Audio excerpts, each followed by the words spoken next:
Hi అందరికీ చూస్తున్నారు కదా ఈ మొలకను పిండి కూర మొలక అని అంటాము. చాలామందికి తెలుసు అనుకుంటా.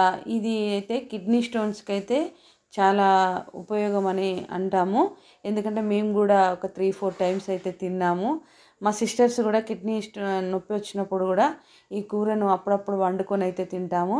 కాకపోతే ఇప్పుడు ఎందుకు చూపిస్తున్నానంటే ఈ కూర స్పెషల్, ఈ మొలక స్పెషల్ ఏంటంటే గొబ్బెమ్మలలో గరక ఉన్ను ఈ మొలకను కలిపి గొబ్బెమ్మలలో పెట్టుకొని మేము పూజ చేస్తాము. అందుకనే మీకు ఈ సీజన్లో చూపిస్తున్నాను. ఇంకా ఈ మొలకలు అయితే విరివిరిగా దొరుకుతూనే ఉంటాయి మనకు బయట.